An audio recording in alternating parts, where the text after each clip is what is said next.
40% more? That can't be right.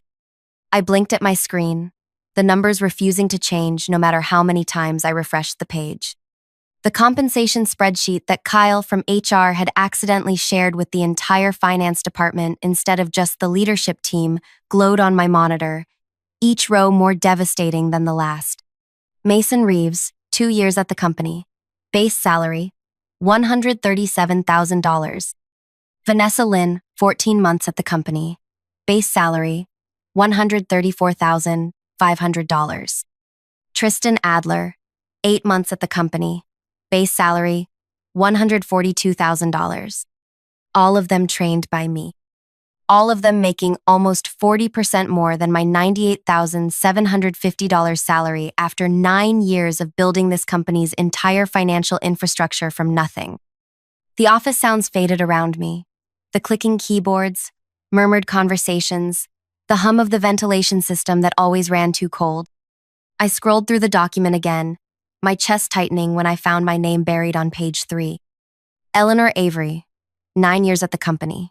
Base salary, $98,750. 9 years. Countless 60-hour weeks solving impossible equations, finding errors nobody else could see, creating compliance protocols that saved the company millions, training every single person who now earned dramatically more than me. I glanced across the open office at Mason, laughing at something on his screen, probably another cryptocurrency meme.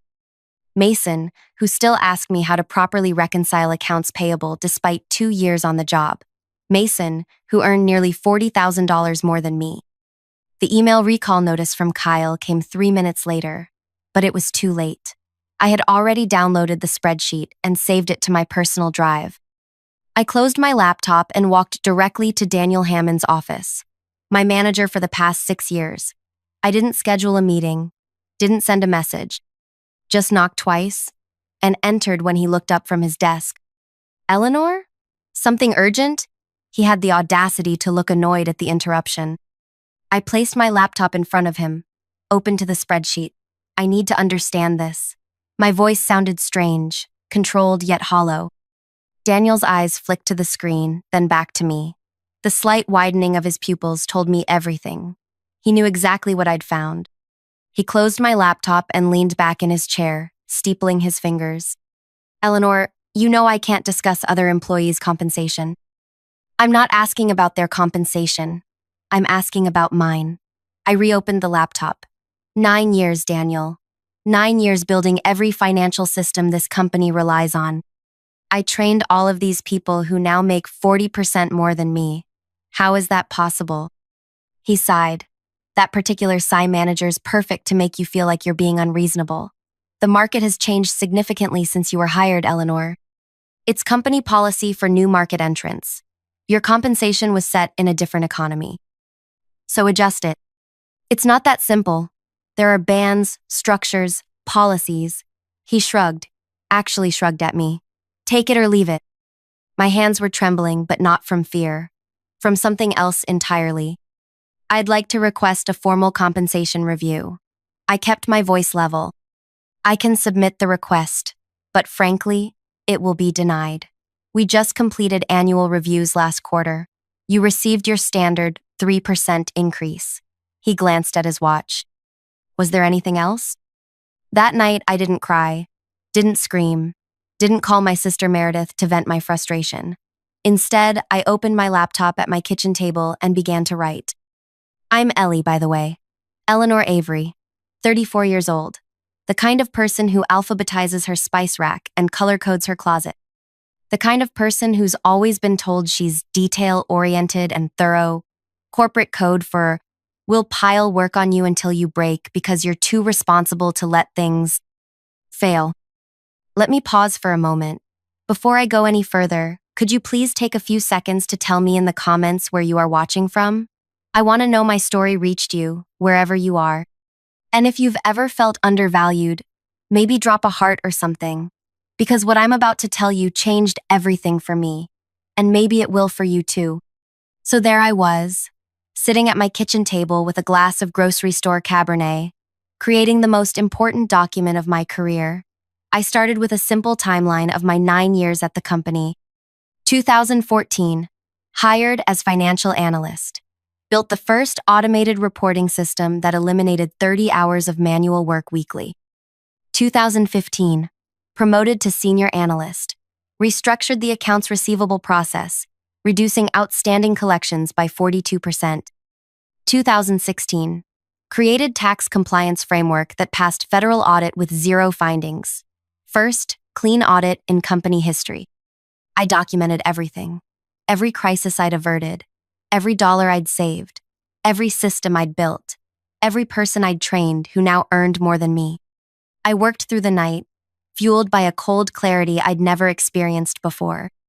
By dawn, I had created a 43-page analysis titled The Cost of Institutional Memory, a comprehensive breakdown of my value to the company. On the final page, I calculated the exact dollar amount I had saved the company in the previous year alone, $267,459. Compared against the adjustment I should have received to bring my salary to market rate, $39,500. The math wasn't complicated. I printed the document and had it professionally bound at a 24-hour copy shop. Then I went home, showered, and dressed in my most expensive outfit, a charcoal pencil, skirt, and cream blouse I'd bought myself after my last promotion 3 years ago. When I arrived at the office, I headed straight for CEO Garrett Wilson's office. His assistant Tara wasn't at her desk yet. It was only 7:15 a.m., so I slipped into his empty office and placed 3 items in the center of his desk. My resignation letter, an offer letter from a competing firm that had been courting me for months, offering $145,000 plus benefits, my leather-bound analysis. Then I went to my desk and began to work as though it were any other day. By 9:30, my phone rang. Garrett's extension. "Eleanor, could you come to my office, please?" His voice was tight. I took my time gathering my notebook and pen, walked deliberately across the office floor where people were already whispering. Word had gotten out about the spreadsheet. I felt their eyes on me but kept my gaze forward. When I entered Garrett's office, I found not just him, but Daniel, Kyle from HR, and Vanessa Chen, the COO. My analysis sat open on Garrett's desk. "Close the door, please, Eleanor," Garrett said. At 57, he had the practiced calm of someone who had never been told no. I remained standing, even when Garrett gestured to the chair. "We've reviewed your document," he began, tapping the leather cover. "I have to say, it's quite thorough." "Thank you." I kept my voice neutral. "There seems to be a misunderstanding about compensation that we should address," Kyle, from HR, interjected, sweating slightly at his hairline. "No misunderstanding," I replied. "I've worked here 9 years. I've trained 5 people who now earn significantly more than me. When I raised the issue, I was told it was company policy. I'm simply making a business decision based on the information provided." Daniel shifted uncomfortably. "Eleanor, if you had given us time to review your request..." "I did. For 9 years." I turned to face Garrett directly. The final section of my analysis includes a comprehensive knowledge transfer plan. Every process, contact, workaround, and system vulnerability that exists exclusively in my head, organized by department impact. You'll find it quite detailed. Vanessa Chen, who had remained silent, finally spoke. "You've clearly put significant thought into this, Eleanor." "I have."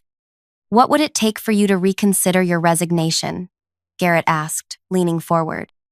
I had anticipated this question. My market value is clearly established by both your own compensation structure and my competing offer. But this isn't just about money. It's about 9 years of being undervalued despite demonstrable contributions to this company's success. I paused, letting the silence grow uncomfortable. I'd need my salary adjusted to $150,000, retroactive compensation for the past year's disparity as a bonus, and a formal review of compensation practices across the company to address similar inequities. Kyle actually gasped. Daniel looked at his shoes. Garrett studied me for a long moment. "You realize what you're asking is highly unusual. So is building your entire financial infrastructure and training my own replacements at a 40% discount for 9 years. The clock on Garrett's wall ticked loudly in the silence that followed. Outside the glass walls of his office, I could see people pretending not to watch. Finally, Garrett nodded. "Give us 24 hours to prepare a formal response." I collected my notebook. "My resignation is effective in 2 weeks. The knowledge transfer plan I've outlined requires 60 days minimum. You have 24 hours to decide whether that gap is worth addressing." As I turned to leave, Vanessa spoke again. "Eleanor, just out of curiosity, who made you the competing offer?" I paused at the door. "Horizon Financial Solutions. They're led by Catherine Walsh." I let that hang in the air. Catherine Walsh, who had famously left this very company 5 years ago after experiencing the same treatment I had. Catherine Walsh, who had since built a competitor that had been stealing our clients for the past 2 years. The look on their faces told me they finally understood what they were about to lose. I walked back to my desk, heart pounding but steps steady. I could feel the shift in power vibrating through the air around me. For the first time in 9 years, I wasn't just Eleanor, the reliable financial architect. I was Eleanor, the force to be reckoned with. And they knew it. As I sat down at my desk, my phone lit up with a text from Catherine. "Did you do it?" I typed back a single word. "Yes." Her reply came instantly. "Their loss. Our gain. Dinner tonight to celebrate?" I smiled as I set my phone down. The real victory wasn't just standing up for myself after 9 years of undervaluation. It was what was coming next. Because the secret I hadn't included in my analysis was the most valuable of all. I set my phone down and looked around the office that had been my second home for nearly a decade. The faint smell of burnt coffee from the break room. The uneven hum of the air conditioning. The view of the city skyline I'd watched grow with new buildings year after year. All so familiar yet suddenly different. My computer pinged with an incoming message. It was from Jordan in accounts receivable. "What's happening? Everyone's saying you quit?" News travels fast in an office designed for eavesdropping. I minimized the message without responding and instead pulled up the file I'd been working on for months. Not my analysis, something else entirely. When I said I'd documented everything in those 9 years, I meant everything. The first irregular transaction had caught my eye 18 months earlier. A vendor payment that didn't match any approved purchase order. Small enough to fly under the radar, $13,875 to a consulting firm I'd never heard of. I flagged it to Daniel, who dismissed it as pre-approved by executive leadership. The same response I got when I flagged the next one. And the next. After the third dismissal, I started keeping a separate log. Transactions with no supporting documentation. Vendors with post office box addresses and no websites. Payments that occurred like clockwork each quarter, growing slightly each time. By month 6 of my secret accounting, the pattern was unmistakable. Someone was siphoning company funds through fake vendor accounts. The amounts were calculated precisely to avoid triggering audit thresholds, starting small and growing just enough each quarter to establish a pattern that wouldn't raise flags if normalized against our growing revenue. It was elegant, really. A financial ghost operation that had diverted over $2.7 million in the past 3 years. This was the document Catherine really wanted. This was why she'd been courting me for months, offering a salary that actually reflected my worth. Because she suspected what I'd confirmed. Our company's pristine financial image was built on carefully constructed fraud. My desk phone rang, startling me. Daniel's extension. "Eleanor, can you come to the conference room? We'd like to continue our conversation." 3 hours. They'd only needed 3 hours, not 24. "I'll be right there."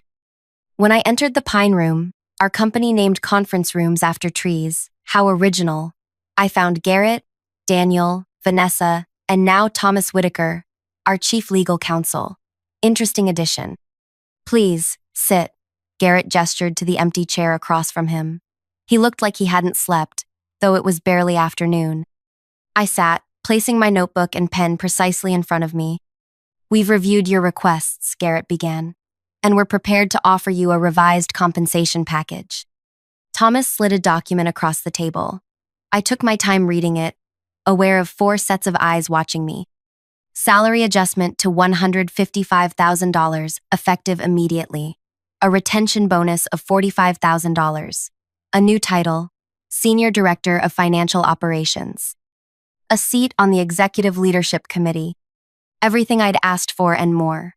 The desperate counterattack of people who suddenly realized exactly how vulnerable they were. I closed the document and looked up. This is acceptable. Thank you. The visible relief that washed over Daniel's face was almost comical. Wonderful. Garrett smiled tightly. Thomas will work with HR to expedite the paperwork. We're very pleased we could resolve this matter internally. I nodded, gathering my things to leave, when Thomas cleared his throat. Just one additional matter, Eleanor. As part of this new arrangement, we've prepared a standard confidentiality agreement regarding company compensation structures and any irregularities you may have observed during your tenure. And there it was. I turned to Thomas, my expression neutral. Irregularities? Thomas maintained his practiced lawyer poker face. Standard language for executive agreements. Nothing of concern. I let the silence hang for 3 full seconds before responding. I'll need to review that language carefully before signing. Would you mind emailing it to me? Of course, Thomas nodded, though a muscle in his jaw twitched. I stood to leave but paused at the door. One more thing. I'd like written confirmation that the compensation review for other potentially affected employees will begin within 30 days, as we discussed. Vanessa and Garrett exchanged glances. We'll include that in the documentation, Vanessa finally said. I nodded and left, feeling their eyes burning into my back as I walked across the office to my desk. My phone buzzed with another text from Catherine. Update? I typed, counteroffer accepted. They're including an NDA about irregularities. Her response came quickly. Perfect. Proceed as planned. The next 2 weeks were fascinating. I was suddenly included in executive meetings I'd previously only prepared materials for. People who had barely nodded at me in the hallway now stopped to chat. Daniel brought me coffee. Black, no sugar, just how I liked it, without being asked. I signed their revised offer letter but kept finding concerns with the confidentiality agreement, sending it back to legal with questions that required careful rewording. A delaying tactic Catherine had suggested. The document isn't legally problematic. I explained to my sister Meredith over dinner that weekend. I'm just buying time. Meredith shook her head, twirling pasta around her fork. I still can't believe you're doing this. The old Ellie would have just taken the money and been grateful. I set down my wine glass. The old Ellie let herself be undervalued for 9 years. The new Ellie understands her worth. And the new Ellie is kind of terrifying. Meredith laughed. I love it. For those wondering what happened, because I know you're wondering, let me be clear. I didn't break any laws. I didn't steal company secrets. I didn't sabotage systems. What I did was much more effective. On day 15 after my confrontation, one day after my resignation would have taken effect, I sat across from Garrett, Daniel, Vanessa, and Thomas again. This time we were joined by Amara Jackson, the chair of the board of directors, connecting via video conference. Eleanor, thank you for your patience as we've worked through the details of your new role, Garrett began, smiling that CEO smile that never quite reached his eyes. Before we finalize everything, there's something I need to share with all of you, I said, pulling a slim folder from my bag. We've already approved your requests, Daniel interjected quickly. This isn't about my compensation. I opened the folder and distributed copies of a 15-page document to everyone at the table, sending the digital version to Amara. This is about the $2.7 million that's been systematically diverted from the company through fake vendor accounts over the past 3 years. The room went completely silent. On the screen, Amara leaned forward, eyes narrowing as she scanned the document. I've detailed the transaction patterns, the shell companies involved, and traced the funds to their final destination. I kept my voice calm, professional. I initially flagged these inconsistencies to Daniel 18 months ago, but was told they were approved at the executive level. All eyes turned to Daniel, whose face had gone ashen. There must be some mistake, he stammered. No mistake, I continued. I verified every transaction. The pattern became clear after tracking the first dozen payments. What wasn't clear was who was behind it. I turned to page 12 of my report. The money was carefully dispersed across 7 different LLC entities, all of which trace back to a holding company called Pinewood Ventures. I paused. A holding company registered to Thomas Whitaker's brother-in-law. Thomas's expression didn't change, but his knuckles went white, where his hands gripped the table. "This is absurd," he said evenly. "I've never heard of Pinewood Ventures." "Perhaps not by name," I agreed. "But the signature authorizing the formation documents matches the signature on your marriage certificate to Claire Whitaker, née Peterson. Your brother-in-law, Jordan Peterson, signed both." On the screen, Amara's voice cut through the tension. "Ms. Avery, these are extremely serious allegations. Why bring this to us rather than the authorities?" I met her gaze through the camera. "Because I believe in giving this company the opportunity to address the situation internally first. The fraud has been sophisticated but contained. It appears to involve only a small number of individuals, not systemic corruption." What I didn't say was that Catherine had advised this approach. "Let them think you're doing them a favor," she'd told me. "Give them just enough rope to hang themselves." "I'll need to call in our outside counsel," Amara said, already reaching for her phone. Thomas stood abruptly. "This meeting is over until legal representation for all parties is present." "Sit down, Thomas," Garrett said quietly, his eyes never leaving the documents in front of him. "Eleanor, how long have you been compiling this information?" 18 months, since the first time I reported an irregular payment and was ignored." Daniel looked like he might be sick. "I didn't. I never." "You never asked questions," I finished for him. "You never investigated when I raised concerns. You trusted the wrong people and dismissed the right ones." The next 8 hours were a blur of emergency board calls, outside counsel arriving, security escorting Thomas from the building, and forensic accountants being brought in. I answered questions calmly, provided all my documentation, and watched as the company I'd given 9 years to grappled with the betrayal of its trusted legal counsel. By midnight, it was clear that Thomas had been the architect of the scheme, with 2 accomplices in the accounting department who had helped process the fraudulent payments. Daniel hadn't been complicit, just negligent and too trusting of Thomas, who had assured him the payments were legitimate, executive-approved consultancy fees. I left the building at 1:17 in the midnight, exhausted but eerily calm. Catherine was waiting in her car across the street. "How did it go?" she asked as I slid into the passenger seat. "Exactly as you predicted. Thomas is finished. The board is in panic mode. Garrett and Vanessa are scrambling to contain the damage." Catherine smiled in the darkness. "And you?" "I start as your new chief financial officer next month, as agreed, with a signing bonus matching what they embezzled from their own company." I leaned back against the headrest. "But first, I'm taking 3 weeks off. I haven't had a real vacation in 9 years." What happened after that? Well, that's when things got really interesting.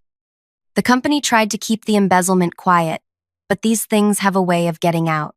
Within days, Thomas and his accomplices were facing criminal charges.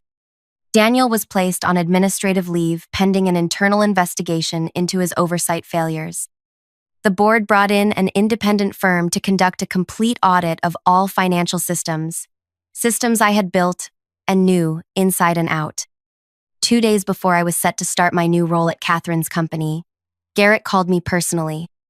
"Eleanor, I'm hoping we can talk." His voice had lost that CEO confidence. "The audit team is struggling with some of the systems you designed. They're finding it challenging to understand your methodology." I almost laughed. "My methodology is fully documented in the knowledge transfer plan I provided. The one you ignored when you thought you could simply pay me to stay quiet. We're prepared to offer you a consulting fee to assist with the transition. Name your price." "My price?" I echoed. My price was being valued fairly for 9 years of loyalty and expertise. That opportunity has passed. I hung up and blocked his number. When I walked into Catherine's office on my first day as CFO, she greeted me with a glass of champagne. "To new beginnings," she toasted. "And to knowing your worth," I added. Within 6 months, we had secured 3 major clients who had left my former company due to concerns about their financial controls. Within a year, our firm had doubled in size and was recognized as an industry leader in transparent financial practices. I implemented a company-wide transparent compensation structure that ensured equal pay for equal work, regardless of when someone was hired. Every quarter, I personally reviewed salary data to identify and correct any emerging disparities. As for my former employer, they survived, but never fully recovered from the scandal. Garrett was eventually removed by the board. Vanessa left for a position at a smaller firm. Daniel was demarcated to a non-management role after the investigation concluded he had been negligent but not criminal. The company was acquired 2 years later at a fraction of its previous valuation. Sometimes I wonder if things would have been different had they simply valued me properly from the beginning. If Daniel had investigated when I first raised concerns about irregular payments. If Garrett had built a culture of transparency rather than secrecy. But I don't wonder for long, because the truth is, I'm exactly where I'm supposed to be. So if you're watching this and feeling undervalued, overlooked, or taken for granted, whether at work, in a relationship, or anywhere else in your life, remember my story. Remember that knowing your worth isn't selfish. It's necessary. Your institutional knowledge, your dedication, your skills, they all have value. Real, tangible value. And sometimes, you have to be the one to calculate that value and present the bill. If this story resonated with you, please hit that like button and subscribe. Share in the comments if you've ever had to stand up for your worth. I read every comment and would love to hear your experiences. And if you know someone who needs to hear this message, share this video with them. Because in the end, the most powerful thing you can do isn't seeking revenge. It's recognizing your true value and refusing to accept anything less.